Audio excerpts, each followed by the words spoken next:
No one could have imagined that a simple hunting trip would lead to an untold secret, a dawn bang, a military ID, and a clue to something unfathomable. Will anyone uncover the truth before it's too late? Before continuing the story, tell me which city you're watching from. I want to know how far this video has come. Don't forget to like and subscribe to the channel so I can send you exciting stories like this every day. No more waiting. The story begins right now. The crisp autumn morning wrapped the forest in a gentle mist as Jake made his way through the familiar hunting trails. He'd been coming to these woods for 15 years now, knowing every creek and ridge like the back of his hand. The fallen leaves crunched softly under his boots as he tracked what looked like fresh deer prints in the morning dew. The sun was just starting to peek through the dense canopy of oak and maple trees, creating dancing patterns on the forest floor. Jake adjusted his orange safety vest and gripped his rifle a little tighter, staying alert for any movement in the undergrowth. He'd learned long ago that patience was the key to a successful hunt, but this morning felt different somehow. The usual peaceful silence of the woods was broken by something he couldn't quite place. Jake stopped in his tracks, holding his breath to listen more carefully. There it was again. A faint whimpering sound carried on the breeze. Definitely not from any deer he had ever encountered. His hunter's instincts kicked in, but instead of following deer tracks, he found himself drawn to that mysterious sound. It seemed to be coming from somewhere near the old lightning-struck oak that marked the boundary of his usual hunting grounds. As he moved closer, the whimpering became clearer, mixed with the rattling of what sounded like chain or rope against wood. "Hello," Jake called out softly, not wanting to startle whatever was making those pitiful sounds.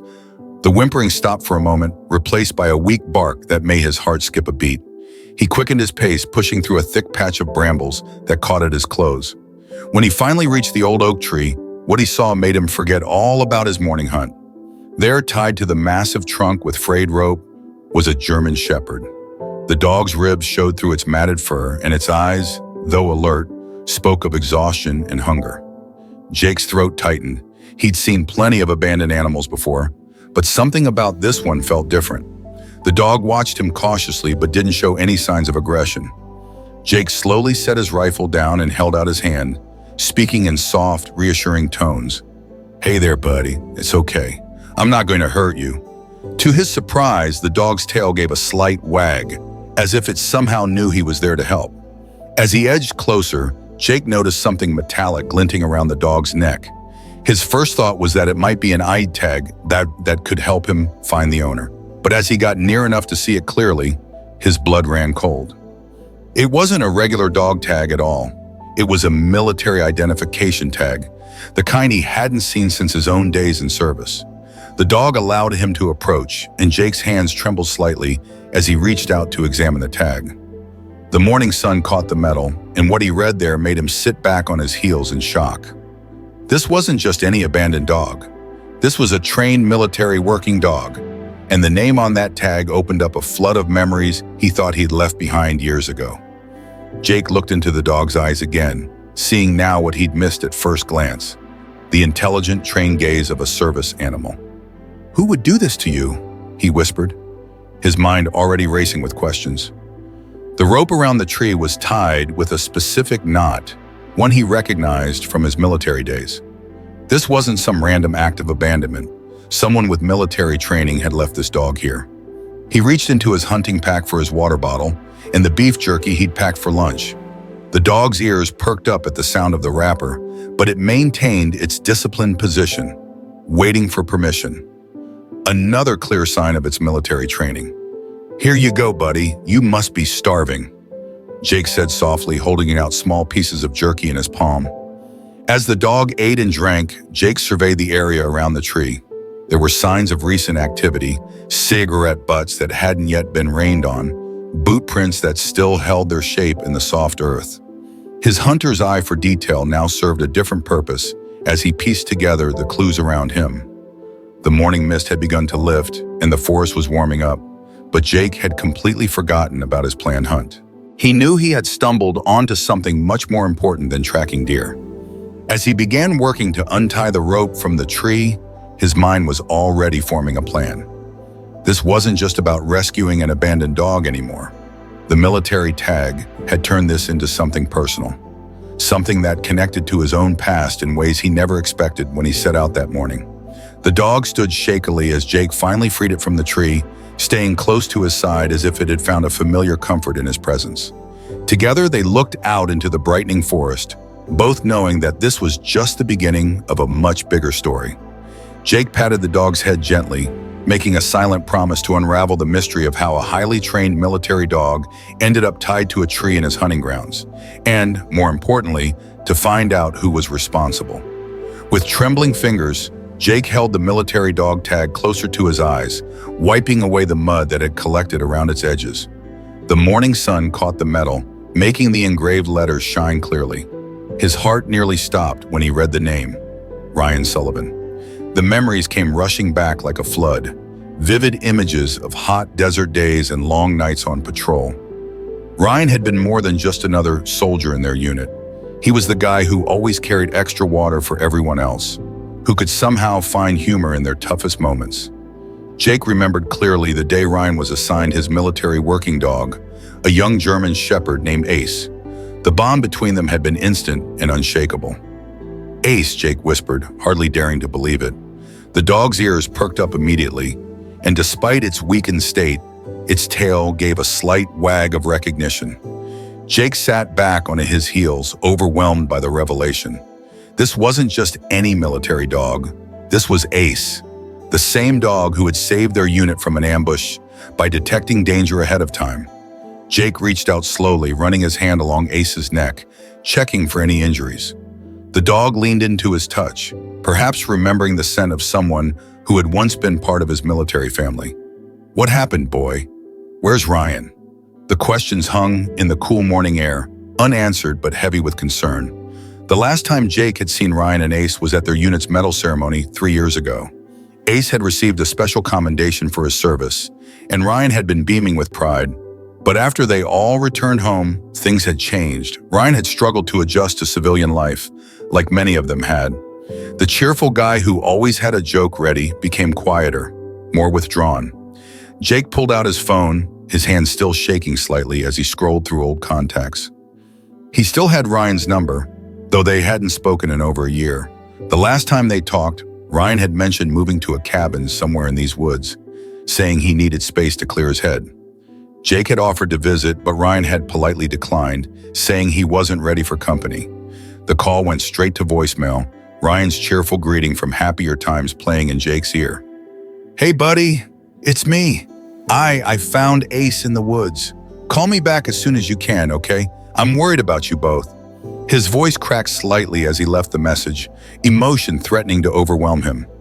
Ace watched him intently as he made the call, the dog's intelligent eyes following his every move. Despite his obvious hunger and fatigue, Ace maintained the alertness of his training, scanning their surroundings periodically, just as he had done on countless patrols. Jake pulled out his trail map, spreading it on a dry patch of ground. The old oak where he'd found Ace was marked. It was one of his regular hunting landmarks. He began making notes, marking the location of the fresh boot prints and cigarette butts he'd found. Something about those clues bothered him. The boots had left a distinctive pattern he recognized from their military days, and the cigarettes were the same brand Ryan always smugged. Taking care to document everything with his phone's camera, Jake noticed something else. There were other tracks in the area, older ones, suggesting someone had been coming back to the spot repeatedly over the past few days. The thought of Ace being tied up here while someone checked on him periodically made Jake's stomach turn. He pulled out his emergency kit, grateful now for his habit of over-preparing for hunting trips. Inside was a small first aid kit, some dried food, and a collapsible water bowl. Ace drank eagerly but carefully, showing the discipline of his training even in his weakened state. As the dog ate small bites of the trail mix Jake offered, memories of shared meals in the desert flooded back. Ace always waiting patiently for Ryan's permission before eating. Ryan always making sure his dog was cared for before tending to his own needs. The morning was warming up now, the forest coming alive with bird songs and rustling leaves. But Jake barely noticed, his mind racing with questions and possibilities. Why would Ryan leave Ace tied to a tree? The Ryan he knew would never willingly abandon his partner. Something must have happened, something serious enough to make a decorated soldier act against everything he believed in. Standing up, Jake made a decision. He couldn't just take Ace and walk away, not when every instinct told him his old friend was in trouble. Ryan had always been there for their unit, never leaving anyone behind. Now it was time to return that loyalty.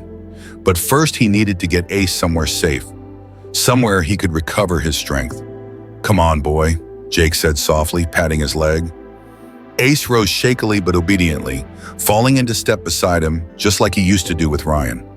As they made their way back through the forest, Jake's mind was already forming a plan. He would need help, the right kind of help, from people who would understand the unique bond between a military handler and his dog. The mystery of how Ace ended up tied to that tree and where Ryan had gone weighed heavily on Jake's mind. But looking down at the brave dog walking steadily beside him, he felt a surge of hope. Ace had found him for a reason, and together they would find Ryan, no matter what it took. The hunt he planned for today would have to wait. He had a much more important mission now. The walk back to Jake's truck was slow and careful. Ace moved steadily beside him, but Jake could see how the dog's legs trembled with each step. Every few minutes they'd stop to rest, and Jake would offer small sips of water, careful not to let Ace drink too much at once. His mind kept racing back to their training days, remembering how to care for working dogs in difficult conditions. The morning sun had risen higher now, warming the autumn air. As they walked, Jake kept scanning the forest around them, his hunter's instincts now focused on looking for any signs of recent human activity. Each snapped twig or disturbed patch of leaves could be a clue to Ryan's whereabouts. Ace seemed to pick up on his alertness, occasionally lifting his nose to the air, though he was too weak to track properly. "Just a little further, buddy," Jake encouraged as they approached another fallen log. He'd been talking softly to Ace the whole way, partly to keep the dog's spirits up and partly to keep himself focused. The comfortable weight of his hunting rifle across his back was forgotten now. This morning had turned into something far more important than tracking deer. Finally, they reached the small clearing where Jake had parked his truck. Ace hesitated for just a moment at the sight of the vehicle, but a gentle word from Jake was all it took to get him moving again. Jake opened the back door and pulled out the old blanket he kept there for hauling gear. Creating a comfortable bed on the back seat, he helped Ace climb in, noting how the dog immediately positioned himself to keep watch through the windows, old habits from his military training still showing through. Before starting the engine, Jake pulled out his phone again. Still no callback from Ryan. He scrolled through his contacts until he found the number for Dr. Harris, the local vet who had helped rehabilitate other rescue animals Jake had found over the years. The phone rang twice before her friendly voice answered. "Jenny, it's Jake. Listen, I've got an emergency case here. Found a military working dog tied up in the woods. He's dehydrated and undernourished, but stable. Any chance you could see him right away?" Jake's voice stayed steady, but his fingers drummed nervously on the steering wheel as he waited for her response. The drive to the veterinary clinic took 20 minutes, during which Jake divided his attention between the road ahead and checking on Ace in his rearview mirror. The dog remained alert but calm, occasionally making eye contact with Jake in the mirror. There was something haunting about those intelligent eyes, as if Ace was trying to tell him something important about Ryan. Dr. Harris was waiting outside when they pulled up, her face showing professional concern rather than alarm, exactly what Jake needed to see right now. She approached the truck slowly, giving Ace time to see and assess her. "Hey there, handsome," she said softly as Jake helped Ace out of the back seat. The dog's military training showed again as he allowed her to approach, maintaining his composure despite being in an unfamiliar situation. Inside the clinic, Dr. Harris's examination was gentle but thorough. Jake stood nearby, one hand resting lightly on Ace's head, offering quiet reassurance. He explained everything he knew about the situation, showing her the military tag and describing the condition of the area where he'd found Ace. "Well, the good news is that while he's definitely undernourished and dehydrated, I don't see any serious injuries," Dr. Harris said finally, running her hand along Ace's ribs. "I'd estimate he's been without proper care for about 2 weeks, but someone was giving him at least some water during that time. He's a fighter. His military training probably helped him stay strong." As Dr. Harris prepared to set up an IV for fluids, Jake noticed something interesting. There was a small notebook in Ace's collar, tucked into a hidden pocket. the kind of detail you'd only notice during a careful examination. With gentle fingers, he worked it free. The pages were mostly blank, but on the first page there was a short note written in handwriting he recognized immediately as Ryan's. "Ace knows the way. I'm sorry, I couldn't take care of him anymore. Please help him find someone who can." Jake's throat tightened as he read the words. The note confirmed his worst fears. Ryan was in trouble, deeper trouble than any of them had realized. The handwriting was shaky, nothing like Ryan's usual neat script. But why leave Ace tied to that specific tree? And why leave a note that explains so little while saying so much? Dr. Harris noticed his expression as she returned with the IV supplies. "There's more to this story, isn't there?" she asked quietly, beginning to set up the fluid line. Jake nodded, sharing the note with her. Her eyes softened with understanding as she read it. "You're going to look for him, aren't you?" "Have to," Jake replied simply. "Ryan and Ace, they saved our lives more than once overseas. I can't just walk away now." He watched as Ace accepted the IV needle without flinching, still showing the incredible discipline of his training. "But first, we need to get this boy back to full strength. He might be the key to finding Ryan." Dr. Harris nodded, her experienced hands checking the IV flow.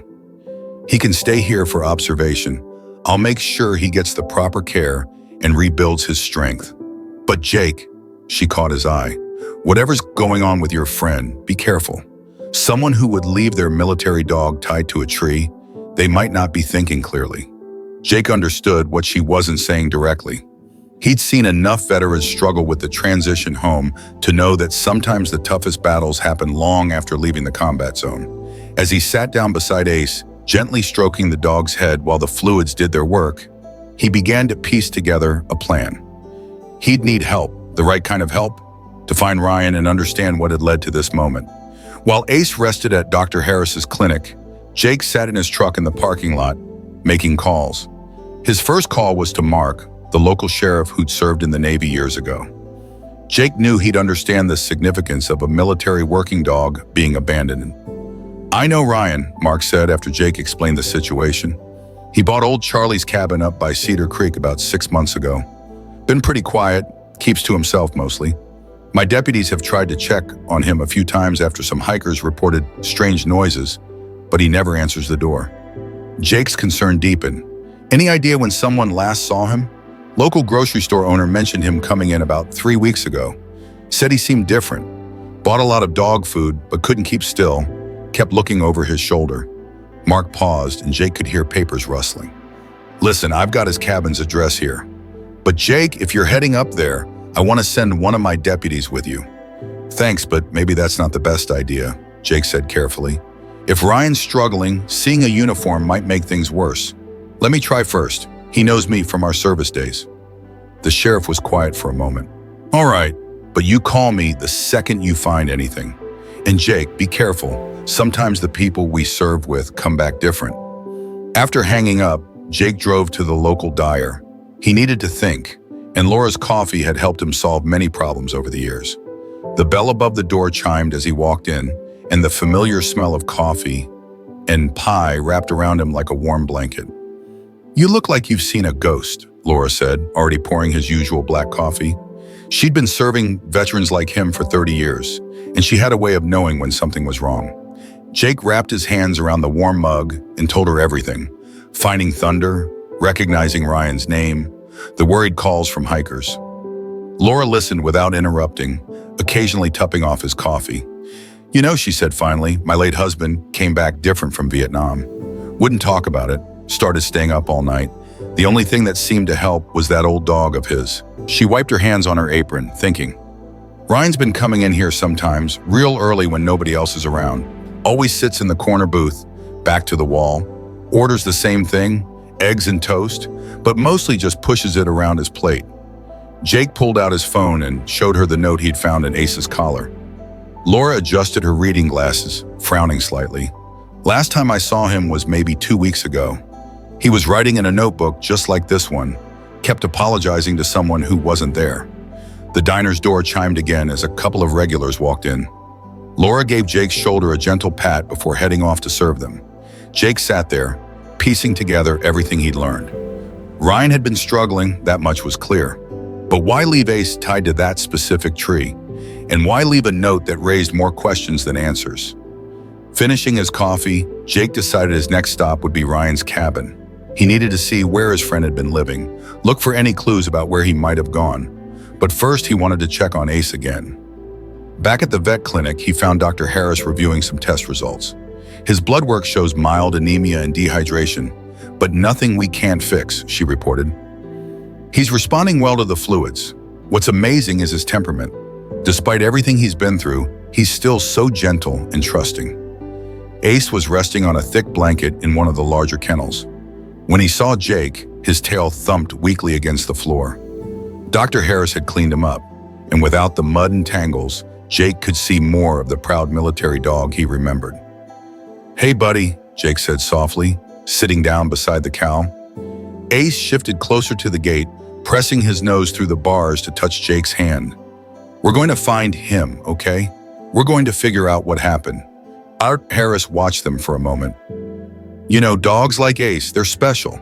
They can sense things we can't, understand things we miss. Whatever's going on with your friend, I think Ace might be the key to finding him." Jake nodded, remembering how Ace had always seemed to know when Ryan was having a rough day, even before Ryan showed any signs.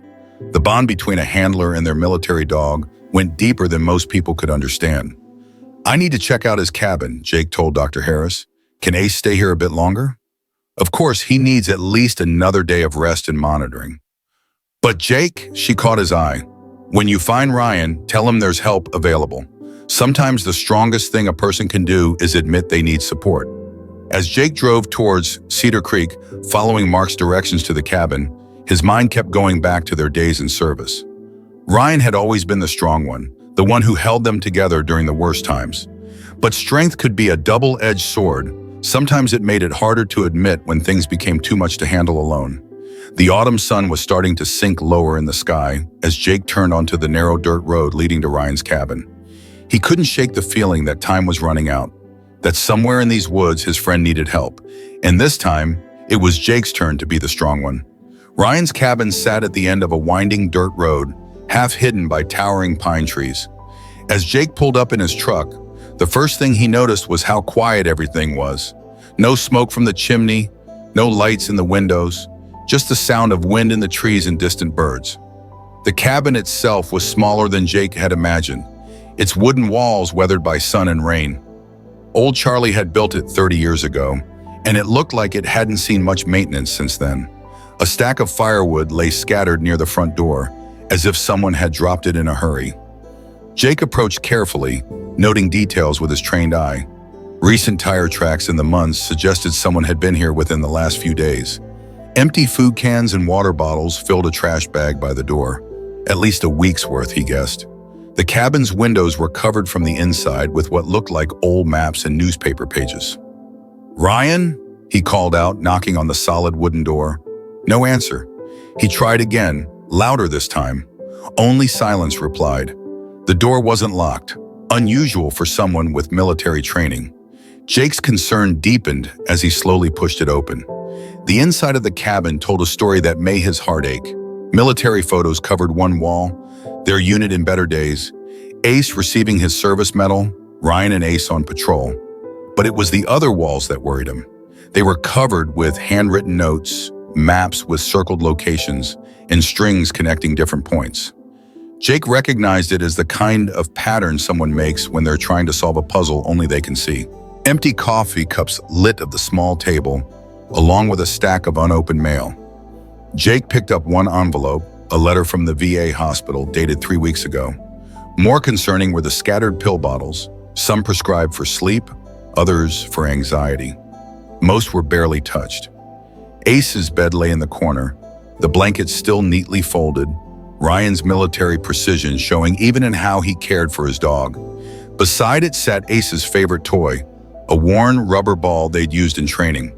Jake picked it up, remembering how proud Ryan had been when Ace mastered each new command. A laptop sat open on the small desk, its screen dark. When Jake pressed the power button, it came to life, showing a document Ryan had been typing. "Can't sleep again. The noises are getting louder." Ace tries to help, but I can't tell what's real anymore. He deserves better than this, someone who can take care of him properly. I thought coming to the woods would help, but the shadows keep moving. I need to protect him from what's coming. I need to protect everyone. The date on the document was from 2 weeks ago. Jake sat heavily in the desk chair, running his hands through his hair. The Ryan he knew would never abandon Ace unless something was seriously wrong. The cabin's walls seemed to close in around him, filled with evidence of his friend's struggling mind. Outside, the wind picked up, rattling the cabin's windows. Jake started gathering things he thought might help. Ace's toy, some recent photos, Ryan's notebook with his latest writings. As he moved through the small space, he noticed something odd about the maps on the walls. They're all centered around one area, the old fire watchtower that hadn't been used in years. Jake pulled out his phone and called Mark, the sheriff. "I'm at Ryan's cabin," he said quietly, as if afraid to disturb the heavy silence. "He's not here, but I think I know where he might be. Can you get some people together? We need to search the area around the old watchtower." Mark understood immediately. "I'll call in some of the local veterans. They'll know how to handle this right. Give me an hour to get everyone organized. We'll meet at the ranger station." While waiting, Jake drove back to Dr. Harris's clinic to check on Ace. The dog looked stronger already, sitting up when Jake entered. Dr. Harris had good news. Ace could be released, though he'd need regular meals and care to regain his full strength. "He keeps watching the door," Dr. Harris said softly. "I think he's waiting for Ryan. These military dogs, their loyalty runs deep." Jake showed her the ball from the cabin. Ace's ears perked up immediately at the sight of it. "Think he's strong enough to help us search? He might be able to track Ryan's scent." Dr. Harris considered carefully. "His physical strength is returning, but don't push him too hard. And Jake, if you find Ryan, he might need more help than just being found." By the time they reached the ranger station, a group had already gathered. Walk had called in 5 local veterans, men and women who understood what it meant to search for one of their own. They studied the maps Jake had brought, planning their search pattern with military precision. Ace sat alert in the back of Jake's truck, watching the preparations. Despite his recent ordeal, his training was showing through. He seemed to sense the importance of what they were about to do.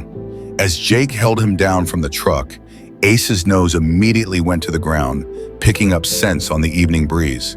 The sun was setting now, painting the sky in shades of orange and purple. They would need to work fast before darkness fell. Jake held Ace's leash, the old rubber ball secure in his pocket. Somewhere in these vast woods, Ryan was waiting to be found. And this time he wouldn't have to face his battles alone. The search team spread out through the darkening woods, their flashlight beams cutting through the growing shadows. Ace led the way, his nose to the ground, with Jake holding his leash. Despite his recent ordeal, the dog moved with purpose, as if he knew exactly what they were looking for. "The watchtower is about a mile ahead," Mark called out softly, consulting his map. The old structure had been abandoned years ago, when newer fire detection systems made it obsolete.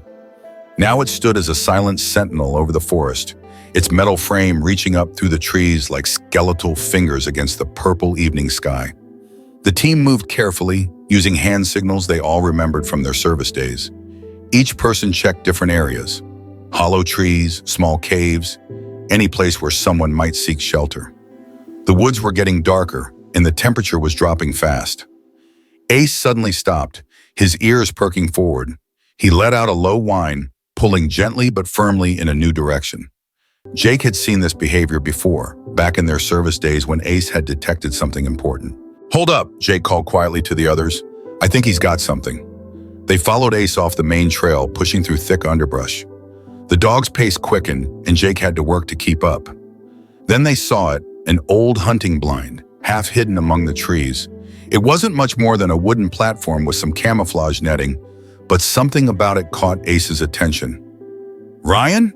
Jake called out softly, not wanting to startle anyone. "It's Jake. We've been looking for you, buddy." At first there was only silence. Then a weak voice responded from inside the blind. "Jake? Is Ace with you?" Jake's heart jumped. "Yeah, he's right here. We found him this morning. Can we come up?"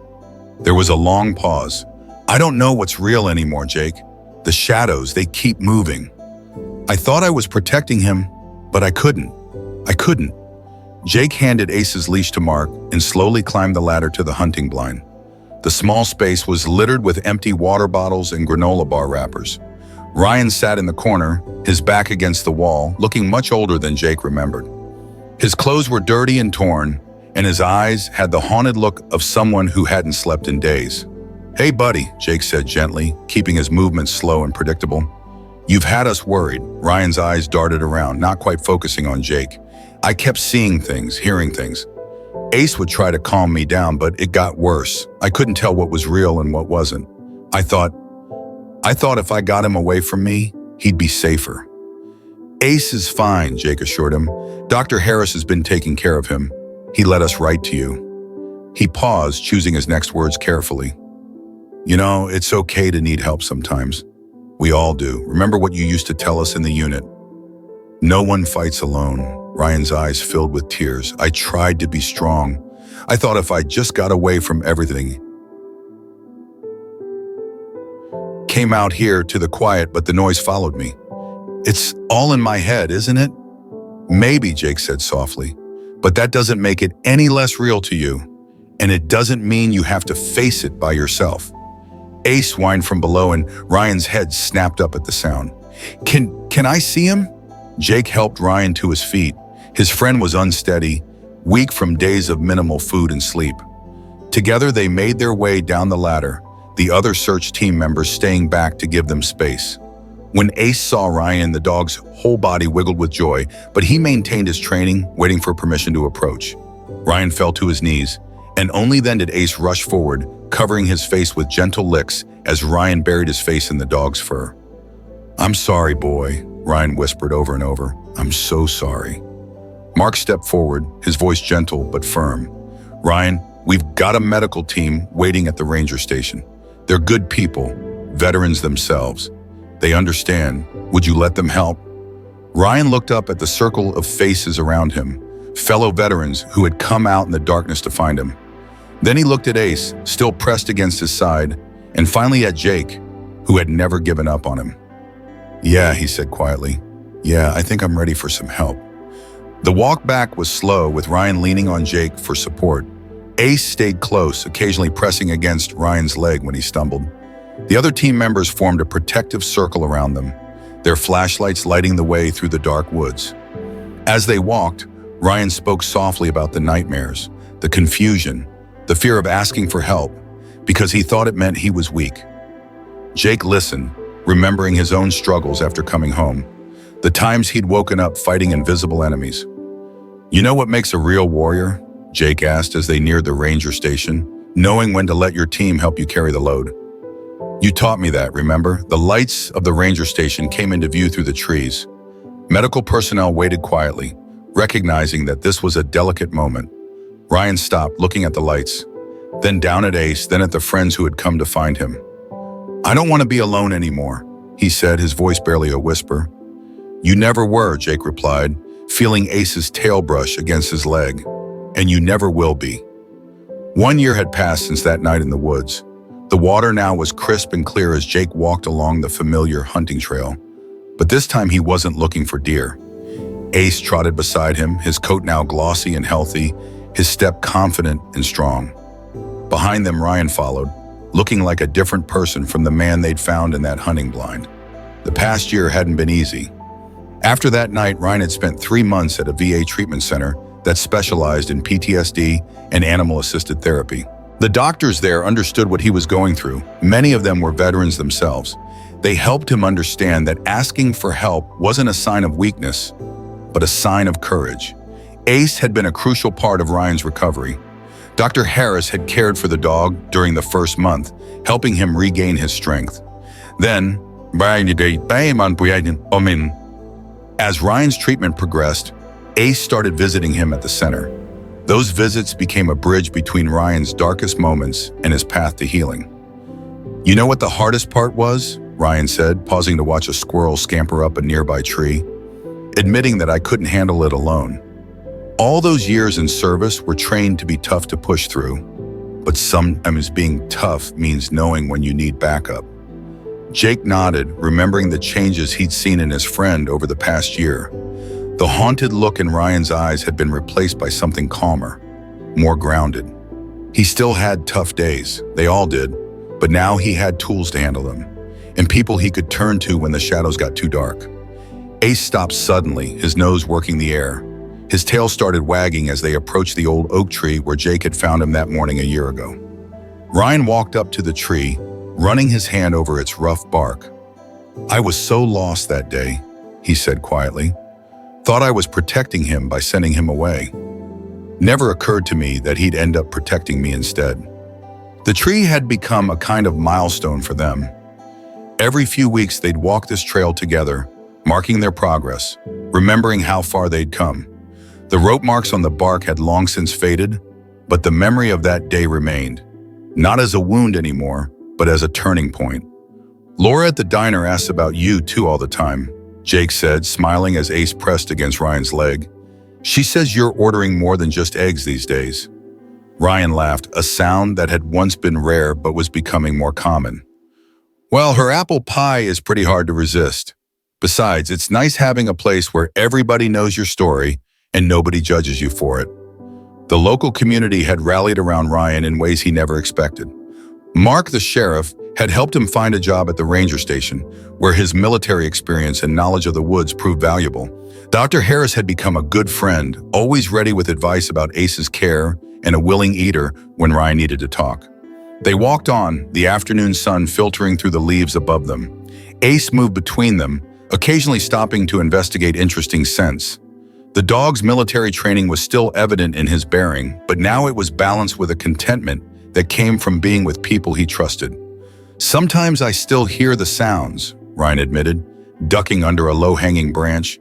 "Still see the shadows moving sometimes, but now I know they're just memories, not reality, and I know I don't have to face them alone." Jake watched as Ace bounded ahead, then looked back to make sure they were following. The dog had become a bridge between Ryan's military past and his civilian present, helping him navigate the space between who he had been and who he was becoming. "You remember what you told that group at the VA last week?" Jake asked, "about Ace finding me that day." Ryan nodded, his eyes softening at the memory. "I told them it wasn't just luck. Ace knew exactly what he was doing when he led you to that tree. Military dogs. They've got this sixth sense about their people. He knew I needed help, even when I couldn't admit it myself." They reached the clearing where they often stopped to rest. Ace immediately flopped down in his favorite sunny spot, while Ryan and Jake sat on a fallen log. The forest was peaceful around them, but it was a different kind of peace from the isolation Ryan had sought here a year ago. "Got another speaking engagement next month," Ryan said, pulling out a water bottle from his backpack. "Some new program they're starting for veterans and service dogs. They want to hear our story." Jake smiled, remembering how nervous Ryan had been about his first time speaking to other veterans.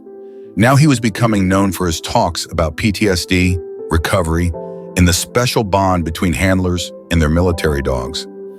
His honesty about his struggles helped others feel less alone with theirs. Ace got up and moved between them, resting his head on Ryan's knee. Ryan scratched behind the dog's ears, his fingers finding the new tags that hung alongside the old military ones.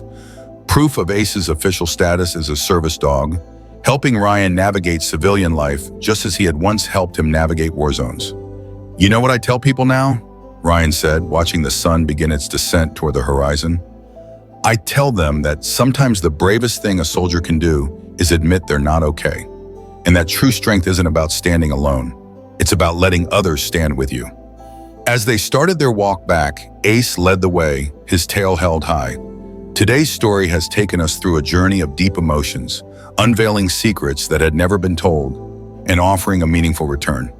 The moments of pain and despair have been replaced by the unwavering loyalty between a person and a dog. They didn't just save each other, but they saved parts of their souls that once seemed lost. This story reminds us of the greatness found in friendship, loyalty, and the strength it takes to confront the past in order to move forward into the future. And if this story has touched your heart, don't hesitate to hit the subscribe button on our YouTube channel to continue following more inspiring videos filled with profound human values.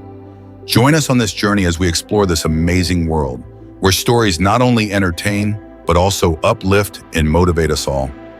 Subscribe now so you never miss out on any meaningful story in the future.